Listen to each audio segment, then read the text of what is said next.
they're completed, they're brought in here according to the production schedule into the flooring section. Once they reach the flooring section and the floors are completed, they'll go into whichever line has been set in the production schedule. The reason why we have multiple lines is to control the output or the date that it's meant to go out. So for instance, an example is you might have some caravans with airbag suspension and what have you, a lot more items on there. So if we just load up one line, it'll take quite a bit of time for that van to get through the line. So by actually mixing it up on multiple lines, we can control the flow of the line. So our furniture and our wall section, which are in other sections, and our bench tops is all done offline. Once that's completed, it gets put onto trolleys and delivered to the line for whatever section is needed.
Don't worry, I cut out the bad bits.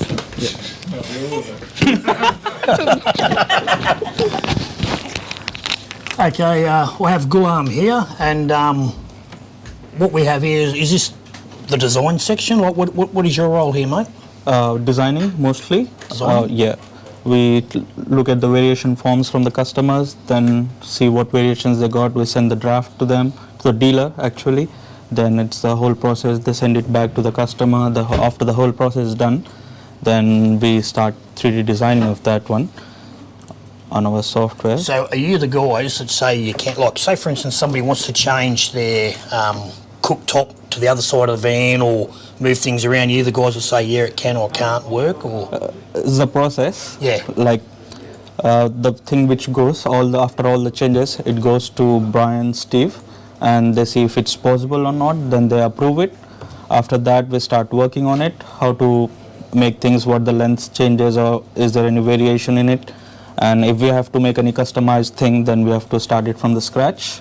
That's how the whole process is. So basically it's pretty much of it. Righto. So every time I go and make, as a customer, every time I go and make a change with my salesman and they charge me $250 or $700, whatever it is, that's so all the work you do here, is it? Financial things are behind. Righto. You're not looking at the correct guy. I've come down to see I've got a bribe. Righto. So if you have a look at the computer, babe. So what have we got on the screen here, mate? So this is how your plan looks. Yep. If you look on here, like there's a standard plan for each van, each model. Yep. Let's say if there's any variations, to highlight it, it's always the red. So you got a variation here, you got a variation here, all the variations. So that, Sorry about that. no, all good. So We had a hell of a lot more, but they wouldn't let us. They said too many. so after that, the plan is done. Then the elevation, we highlight it where the changes are. So when it gets approved from Brian and Steve, then it goes on to 3D modeling, where this is how your van looks on a 3D model, like all scattered. Yep. This one straight goes to the CNC cutting. We program it. So we've got 3 sections here: stipple one, the colored one, the natural plywood, the shower face and everything. We do the CNC programming for this, and that's it. Gets cutting, then assembly. as soon as it leaves the office, then that's it, your thing is in production. Right, so once you're finished here and then it goes off for approval, then it goes out to the floor where they start. There's a senior designer, so he checks everyone's work. Then every day it goes on to the floor. So according to a schedule, then we can live track what we got on the floor till where it have reached, and if there is an issue, then from the production line we get the message, okay, this thing happened. We goes back onto the floor and see, try to rectify that. And how many do you have working your team here? I have to go 1, 2, 3, 6, 7 of us. 7 of you that do full-time designing. Yeah, Okay. mostly. And obviously 5 days or 6 days a week? 5 days. 5 days, yeah. 5 days. Who's the best designer? Currently he's not available. He's senior to me, so I'd say All right. I learned from him. So No worries.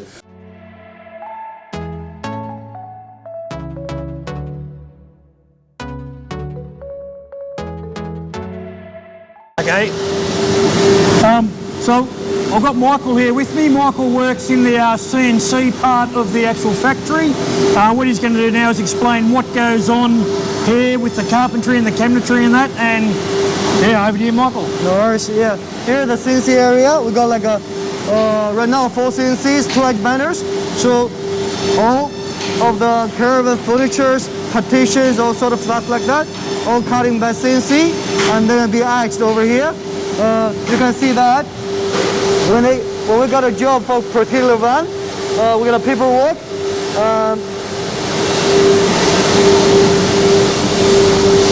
We got a paperwork of the van, so the boys will get the data from the office, from designers. So on the CNC, they start cutting all this out, including all the partitions, furnitures, and doors. And then we'll be putting in the trolley like that, and then we will get it matched on the edge banner. So that'll be done. And the next process is after they come out from here, all the trolleys will push to the furniture area. The team of furniture, they will pick it up by individual jobs from the trolley, then assemble them into a furniture. Yeah. Okay, so basically they cut all the shapes out here. Yes, exactly. Once they yeah. get all the shapes in the package, it'll then go over there and they put it all together and assemble it. Exactly, yeah. Okay. Now, what does CNC stand for? CNC, it's a computerized numeric machines, cutting machines. Oh, okay. Yeah, cool. All right. And this he's about to cut some now, is he? Yes.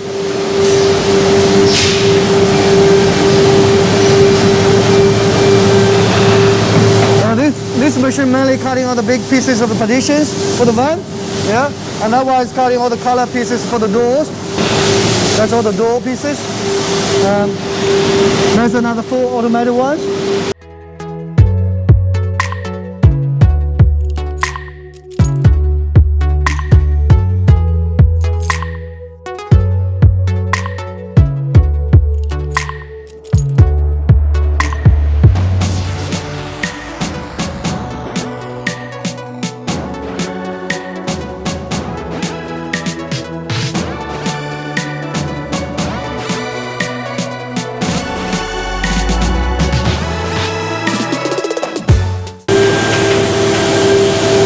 That's where all the doors get processed in here. Yep. See, all the doors cut off the CNC, and then we put the edging over here to make the final product.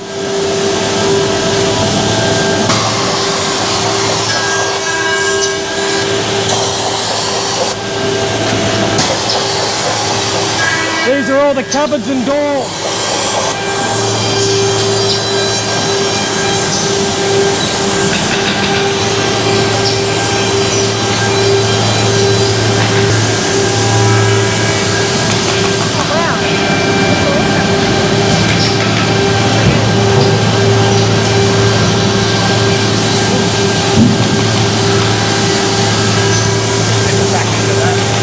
Yeah.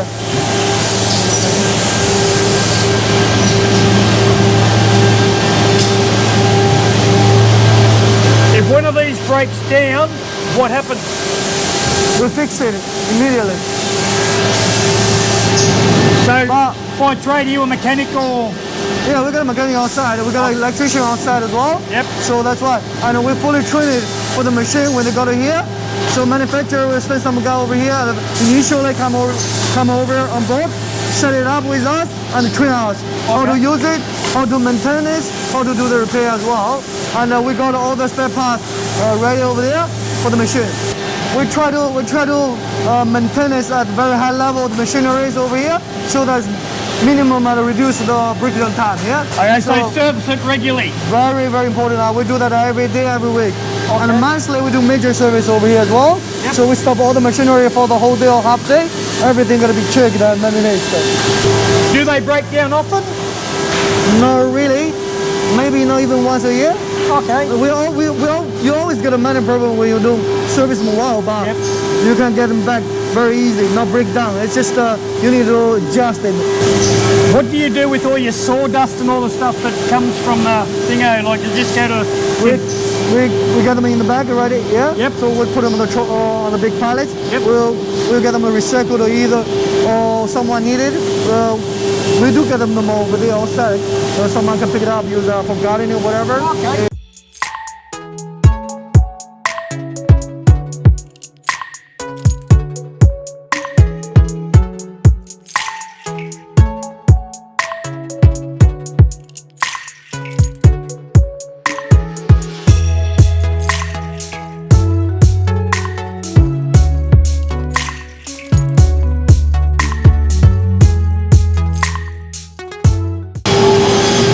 Then all the trolleys gonna line up here for furniture guys.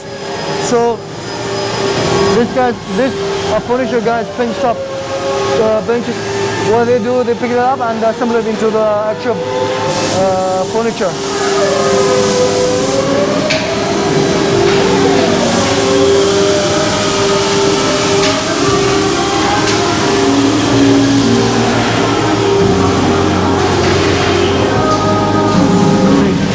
So is this where they assemble all the cabinets? Exactly, yeah. So majority of those are cutting from the CNC already. So CNC pre-cut all this all together and they're being etched. So they put them together over here on the bench. Yeah, that's actually a lounge.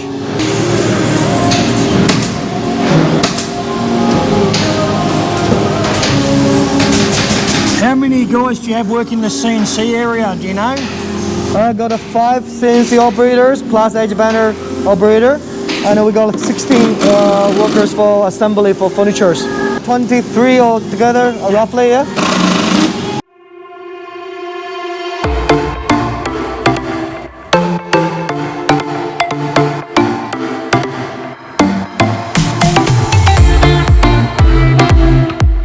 All these guys carpenters by trade, or do they just learn in the factory as they go? Like, are they cabinet makers, or are they just coming Yeah, to the job and learn? they'll came from that background, Yep. and they will learn from here as well, because those like Wing said before, all these carpentries they're not standard because they're customized by the customers. So they knew the way to do it, but doesn't mean it's all the same. So they have learned from here as well. So they all kind of mixed up. That's why their skill level will be growing from here. We got more and more CNC coming. The reason why we try to simplify it. So everything already, most of them are CNC cutting already. Yep. We try to help the guys out to reduce the manual work as much as we can. Yep. And some machinery can do that for us, which is more accurate and more right. Yeah, in that way. But still, like you see, all the furnitures, we still need so many manual work because of the customization. Yeah. Yeah. That's where the tunnel boots and showers are. All the cupboards and showers. Yeah, that's the tunnel boots and that's the shower. Oh, tunnel boots. That's the tunnel boot. Yes, that's the shower. shower cubic.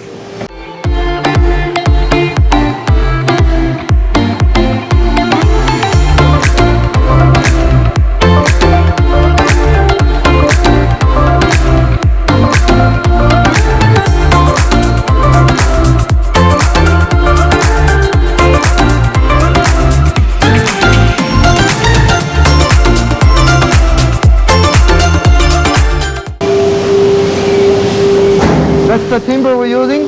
Marante 2B1 for the roof and walls.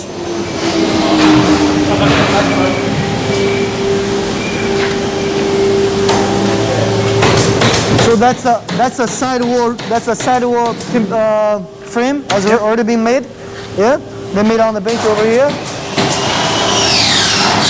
Basically, those boys assemble them into a wood frame for the side wall, and then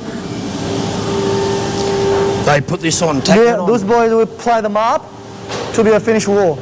Yeah. And obviously they just get a saw and they just cut around to They make... do the rotor out of the ship. Got the ship already down over there. So yeah. That's awesome. So the same idea for the roof and front back walls. Yeah. They already got their elevation from the designers. They know the size and the shapes. So they shoot them up, and then we ply them up. Then that's the finishing product. And then the builders will lay down and put them on.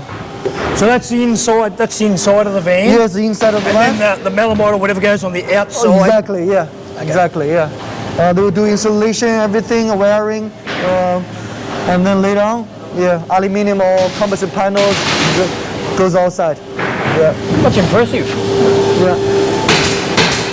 Why do they have different colour wood? Like, this wood is different. That's a CNC cutting. That's a CNC cutter for their front shape. Because the front shape has always got a curves, angles, stuff like that. A CNC cutter is more easier So than it's perfect.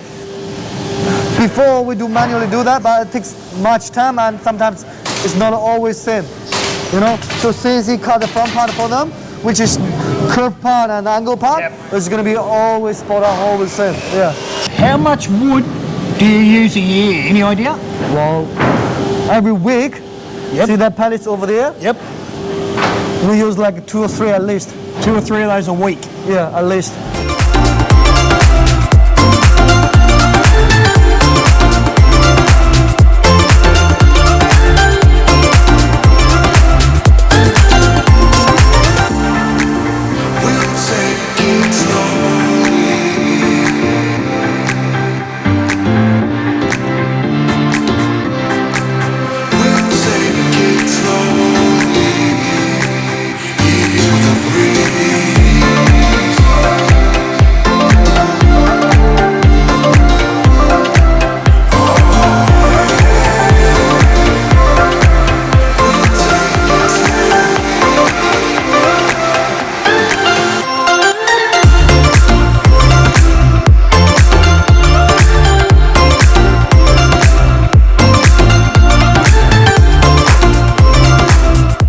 So those 2 are the builders.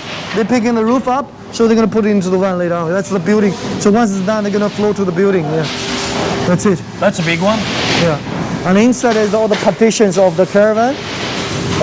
It's gonna be because the edge banner we have over there, they can only do the what's called street edge. Yeah. Yep. But the partition sometimes we're gonna curve. Yeah. Yep. So we do the curve edging here. Okay. That's why. Yeah. So all the partition edging gonna be done here. All the plastic around it is gonna be shoot up here as well. Yeah. Curving.